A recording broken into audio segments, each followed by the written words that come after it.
Konstantina, what are the signs of work stress? Normally, people talk about burnout and stress at work manifest with either lacking concentration, feeling very demotivated. People start not looking forward to go to work. They might get a bit more snappy and irritable. They feel quite depressed or quite anxious. Sometimes people find very difficult to make decisions. They come to a place where even small things they can't do. And that's because it's just stress makes you in general kind of lose your confidence in yourself. So you start self-doubting. And of course, stress is very toxic for the body. So one of common, I suppose, sign of stress is sleeping difficulties, despite feeling very exhausted. Because what happens when we're feeling stress is that the body activates the fight or flight response, which means that the body releases adrenaline that you don't use really. So yeah, it has lots of a big impact. And I think that self-doubt was interesting as a something to look out for. And of course, the causes, they say workplace politics is the first there, and also poor relationships, lack of team communication, the performance of others, our own work performance, and so on. Of course, like long hours. Yeah, all these factors, I suppose, contribute to one feeling overwhelmed. I mean, feeling stressed, it means that you're overwhelmed and you feel that you can't cope, really. If we were to try to define what it means to feel stressed, it means the definition maybe we can give is that maybe there is a big gap between your resources and the demands made upon you. So you start feeling that actually you're unable to cope with things. Things are getting on top of you. There are many reasons, and of course, modern times are very challenging. They're very competitive. So people, one way or another, they're gonna be faced with the challenges that you just mentioned. However, sometimes, we can't change the way that things are. So it's always important to, I suppose, focus on how we respond and maybe how we think about what's happening. So I would say one first approach is to maybe understand what are for us individually the triggers. So is it that we might take things personally?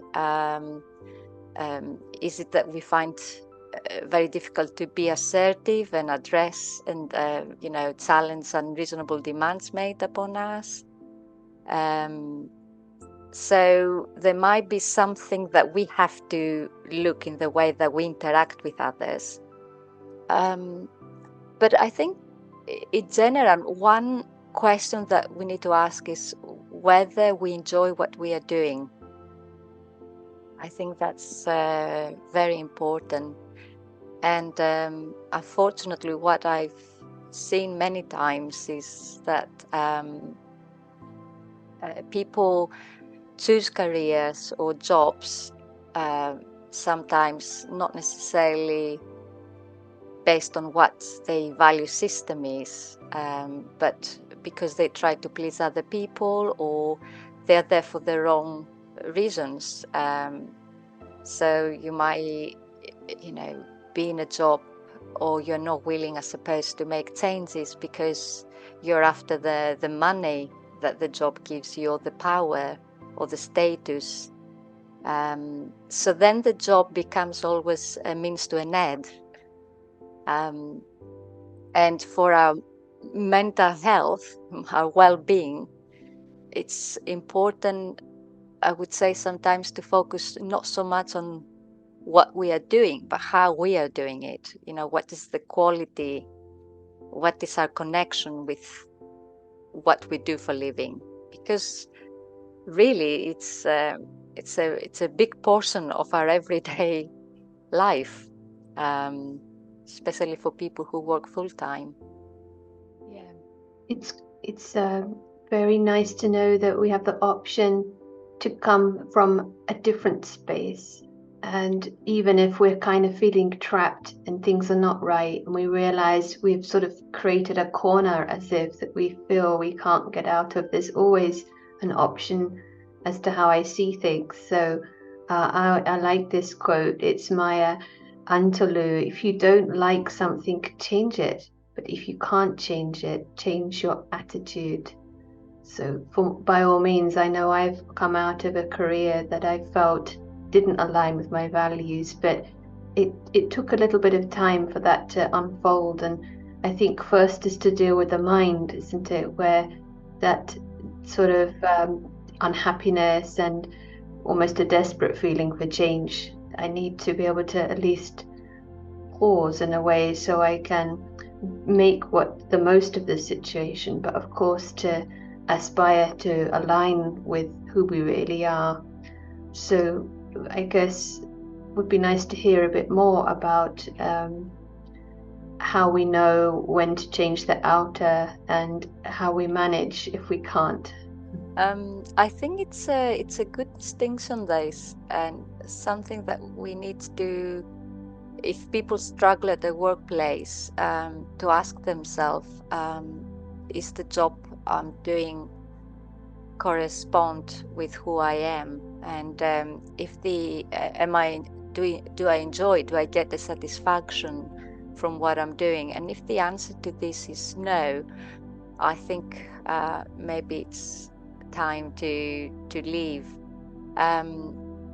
But if there are, as we said, the mind can take the state of our mind, or if you like, the state of our consciousness, will determine a lot of how we're going to respond to challenges, because challenges will arise in a workplace, and if it's something to do with us that we haven't addressed, we're going to find them in the next job we're going to go to, no matter what that is.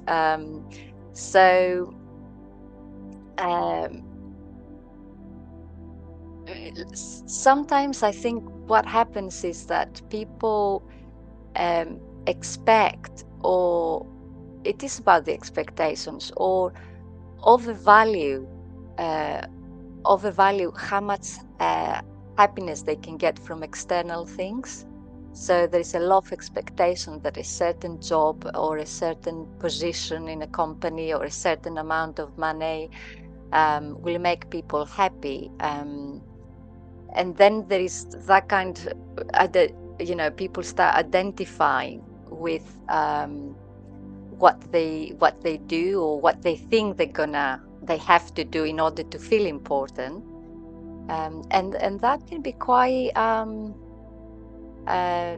dysfunctional, I think, because sooner or later you find out that that's not where the happiness will come from, and it needs to work the other way. I suppose we don't expect the external to make us happy. It's what we offer to the external world from inside that will transform things. And I think that's why it's so important to focus. That's what I meant before when I said it's not so much what we do, it's how we do it. What is the energy we bring into, and that energy will come when we are willing, I suppose, to engage from inside out. There is an interesting state in psychology that we call it the flow state, and it brings it makes people feel more involved and more engaged, and give them more sense of enjoyment. And it means to immerse completely in what you are doing. So, and it's almost like, the time it falls out when we do that. So I think that almost, changing the way that we approach things in this way can really help. So we don't so much focus on the outcome, what we're going to get out of something, but what do we want to bring into something. And I think one sign of when we're off center, when we're taking our self-respect from the role, is when it doesn't even help the cause or the job. So we're comparing and competing rather than cooperating. And so I like this slogan I learned: it's not about who does it, but it's doing the best job in the time given. And you might be the supporting person to, help someone else. But there was a nice example of one colleague. He actually put that effort. He was more interested naturally in supporting others, whereas his colleagues in the office he was in were kind of keeping their ideas more to themselves. When it came to the next round of promotions, it was, everyone was striving for the next level up, but he got promoted twice up because he was actually more the one to help the machinery in the office. It was naturally, so you can, from a virtue space, it is something that it pleases us to do what we know is right, and actually it can really help the environment. Absolutely, yeah. And I think when you do a job for the right reasons, for your own, because you enjoy what you are doing, that need to I suppose to become somebody through the job that you are doing, or you're not you're not after things in a sense that you're not so much there for what you're gonna get out of it necessarily. That's, of course it matters, but it's more the secondary gain. The primary gain is the joy you get out of what you're doing. Then, as you were saying, you're more you're not so competitive. You don't feel threatened by other people. So it's the way that you are feeling, I suppose, affects your whole surroundings and the relationships you've got with other people and maybe in your team. You've got a different agenda, if you like. Yeah, it's worth experimenting with, isn't it? Because I believe that as people make a place, often our quality of life is more determined by who we're surrounded by than necessarily what we're doing always. So that option to come with an attitude of supporting and giving, it will reinforce that you have something to give, but it will also, even if others are more in the competitive space, your mission is something different. So it would be nice, perhaps if you could share a little bit more about that inner self, the who I am, which is beyond the labels and the roles, and that self-respect and that more inner security that stops us from trying to get it from the status. Yes. It's I suppose it's where we are not just humans, we are also beings. And I think maybe that's what we need to hold in mind, that if we want to have better working relationships or better experiences in our workplace or everywhere really, we need to engage not just with our human identity, but also our spiritual identity. And that's what I mean when I say a human being. It's that sense and experience of oneself as not just the form, not just the role that it plays, but experience oneself in a far more deeper sense. Like irrelevant to what's going on outside and what do you do. And it's, let's say, if we were to use some words to describe this part, the timeless and invisible part of ourselves, that it might not be visible, but is very present. So when we connect with that part of us, then we have a different foundation in life. We are not so at the mercy of external circumstances. Things happen, of course, but we get the power from that part of ourselves rather than anything else, which really, if we stop and think, can never last. It's all very temporary. That's why I think when it comes to a work, that's what we were talking about. That's why we see when people lose a job, or they be made redundant, or they be made retired. We see people experiencing depression, deep depression. It's because there was no that foundation. So when you lose that, you lose everything. And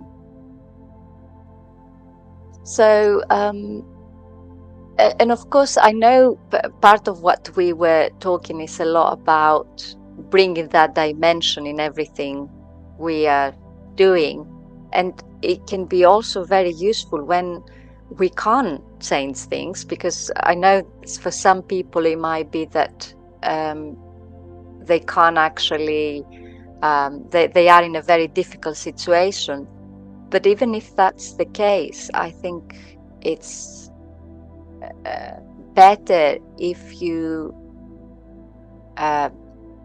engage from a place of not resisting what's going on in your life. So just accept whatever is going on. It doesn't mean that it's going to be forever.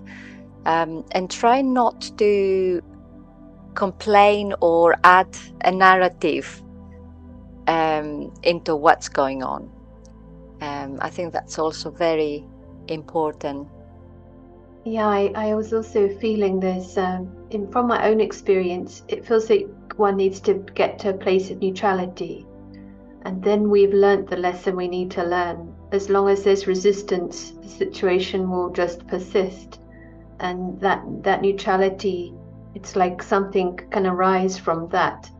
But the flourishing, perhaps, option we have is from a different foundation, where it's a process, isn't it? Just to nourish that inner security that is not bound or tied to the achievements and the acknowledgement and the praise and the adoration or lack of.